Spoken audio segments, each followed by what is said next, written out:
আবারও স্বাগত একুশে বিজনেসের সঙ্গে আছি মহিমা পলি। ভারত বাংলাদেশের মধ্যে কূটনৈতিক সম্পর্ক শীতল থাকলেও বাণিজ্যিক সম্পর্ক এখনও গরম।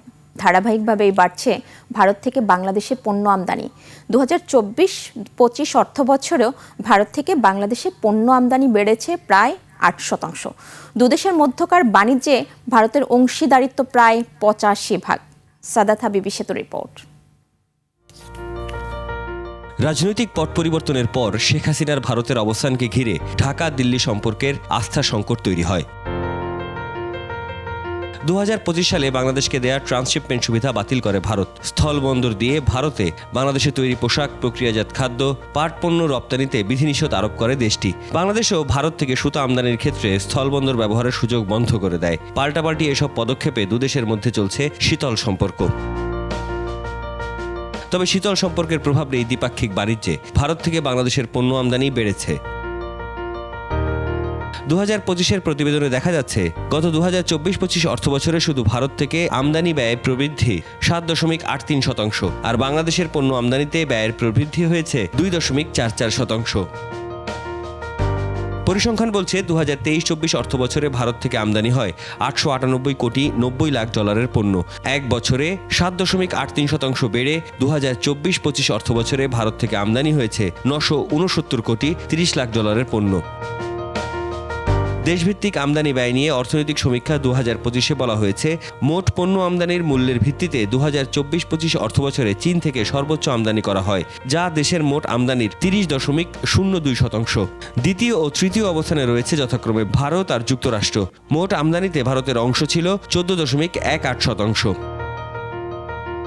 তৈরি পোশাক, টেক্সটাইল, বিদ্যুৎ উৎপাদন, নির্মাণ ও ভোক্তা বাজার দেশের সব খাতেই কোনো না কোনোভাবে আমদানির উপর নির্ভরশীল। বাংলাদেশ ও ভারতের বাণিজ্য গত 5 দশকে ক্রমশই বড় হয়েছে। দ্বিপাক্ষিক বাণিজ্যে 85% অংশীদারিত্ব ভারতের।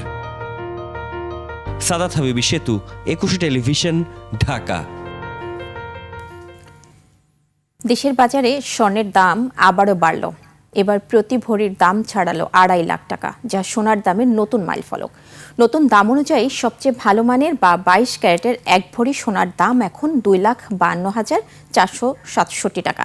21 ক্যারেটের প্রতি ভরি 2,40,978 টাকা। 18 ক্যারেটের প্রতি ভরি 2,06,569 টাকা এবং সনাতন পদ্ধতির প্রতি ভরি সোনার দাম 1,69,653 টাকা। দেশ বিদেশের বাজারে টানা বাড়ছে সোনার দাম। মূল্য বৃদ্ধির ধারাবাহিকতায় আজ থেকে দেশের বাজারে প্রতি ভরিতে সর্বোচ্চ 8,340 টাকা পর্যন্ত বেড়েছে। এদিকে সোনার দামের সঙ্গে বেড়েছে রূপার দামও। 22 ক্যারেটের প্রতি ভরি রূপার দাম 6,882 টাকা।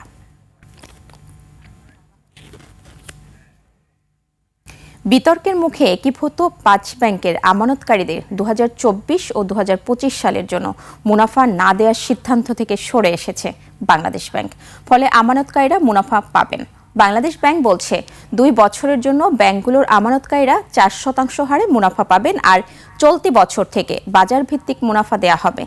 বর্তমানে ব্যাংকটি 8.5 থেকে 8.5% মুনাফার হার ঘোষণা করেছে। এর আগে গত 14 জানুয়ারি সব ব্যাংকের প্রশাসককে চিঠি দিয়ে কেন্দ্রীয় ব্যাংক জানিয়েছিল 2024 সালের 1 জানুয়ারি থেকে 2025 সালের 28 ডিসেম্বর পর্যন্ত সব আমানতের কোনো মুনাফা নেই, বিবেচনা করা হবে।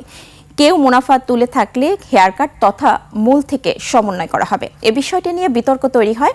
বাংলাদেশ ব্যাংকের এই সিদ্ধান্তের পর সম্মিলিত ইসলামী ব্যাংকের বিভিন্ন শাখায় গিয়ে ক্ষুব্ধ প্রতিক্রিয়া দেখান আমানতকারীরা।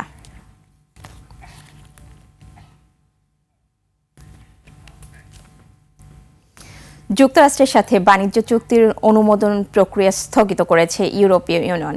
গ্রিনল্যান্ড ইস্যুতে ইউরোপের দেশগুলোর উপর মার্কিন প্রেসিডেন্ট ডোনাল্ড ট্রাম্প বাড়তি শুল্ক আরোপের হুমকি দেয় এই সিদ্ধান্ত নিয়েছে ইউরোপীয় ইউনিয়ন। চুক্তির শর্ত অনুযায়ী ইউরোপীয় ইউনিয়নের বাজারে সব মার্কিন শিল্পপণ্য শুল্কমুক্ত সুবিধা পাওয়ার কথা এবং ইইউ বাজারে প্রবেশকারী বিস্তৃত মার্কিন কৃষি খাদ্যপণ্যের জন্য শুল্কহার কোটা চালু হবে। বিনিময়ে মার্কিন যুক্তরাষ্ট্র বেশিরভাগ ইইউ পণ্যের উপর সর্বোচ্চ 15% আমদানি শুল্ক প্রয়োগ করবে। পরবর্তীতে ইউরোপীয় কমিশন চুক্তির কিছু শুল্ক কাঠামো বাস্তবায়নের লক্ষ্যে দুটি আইনি প্রস্তাব প্রকাশ করেছিল। তবে মার্কিন প্রেসিডেন্ট ডোনাল্ড ট্রাম্প ডেনমার্কের নিয়ন্ত্রণাধীন গ্রিনল্যান্ড দখলে আগ্রাসী হয়ে ওঠার পর ইউরোপীয় ইউনিয়নের পার্লামেন্ট বাণিজ্য চুক্তির অনুমোদন স্থগিত করল। এবার জানাবো এশিয়ার প্রধান শেয়ার বাজারের খবর। সূচকের ঊর্ধ্বমুখী প্রবণতা দেখা যাচ্ছে এশিয়ার বেশিরভাগ পুঁজিবাজারে। জাপানি শেয়ার বাজার নিক্কি সূচক 914 পয়েন্ট বেড়ে দাঁড়িয়েছে 53,688 পয়েন্টে। বেড়েছে হংকংয়ের শেয়ার বাজার হ্যাংসেং এর সূচক 0.13 পয়েন্ট বেড়ে অবস্থান করছে 26,585 পয়েন্টে। বেড়েছে সিঙ্গাপুর এসটিআই এর সূচক, এটি 17 পয়েন্ট বেড়ে অবস্থান করছে 4,827 পয়েন্টে। চীনের শেয়ার বাজার সাংহাই কম্পোজিট ইন্ডেক্স অবস্থান করছে 4,122 পয়েন্টে, যা আগের দিনের চেয়ে 6 পয়েন্ট বেশি। বোম্বের সেন্সেক্স 30 ইন্ডেক্সকে দেখা যাচ্ছে ঊর্ধ্বমুখী প্রবণতায়। সেন্সেক্সের সূচক 265 পয়েন্ট বেড়ে অবস্থান করছে 82,175 পয়েন্টে। বেড়েছে থাইল্যান্ডের থাই স্টক এক্সচেঞ্জের সূচক, এটি 0.58 পয়েন্ট বেড়ে অবস্থান করছে 1,318 পয়েন্টে। এখন জানিয়ে দিচ্ছে আন্তর্জাতিক বাজারে জ্বালানি তেলের মূল্য পরিস্থিতি।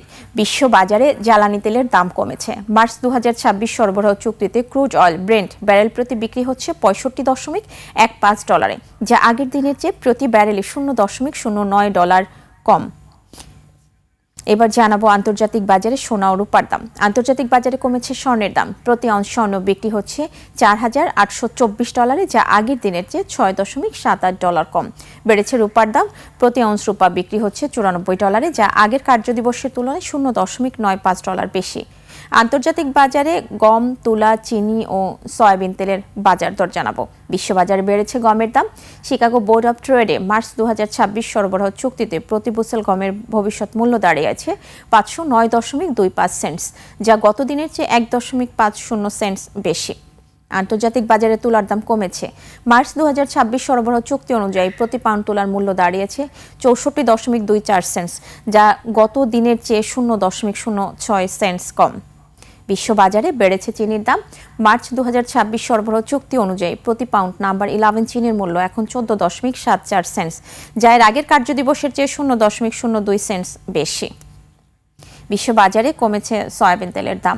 মার্চ 2026 সরবরাহ চুক্তি অনুযায়ী প্রতি পাউন্ড সয়াবিন তেলের মূল্য এখন 53.94 সেন্টস, যা এর আগের কার্যদিবসের চেয়ে 0.07 সেন্টস কম।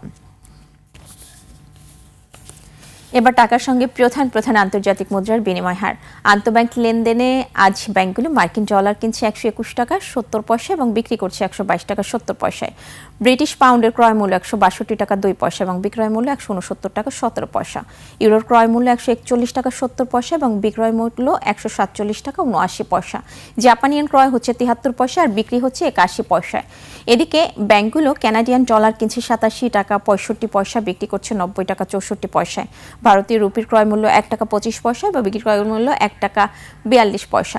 সৌদি রিয়ালের ক্রয় মূল্য 32 টাকা 35 পয়সা এবং বিক্রয় মূল্য 33 টাকা 11 পয়সা।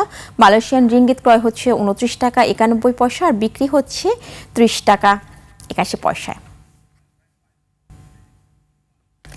দর্শক, এরই সঙ্গে শেষ করছি আজকের 21শে বিজনেস। আগামী রোববার আবারও ফিরে আসবো 21শে বিজনেসের নিয়মিত সব আয়োজন নিয়ে। দেখার আমন্ত্রণ রইল। 21শে সঙ্গেই থাকুন।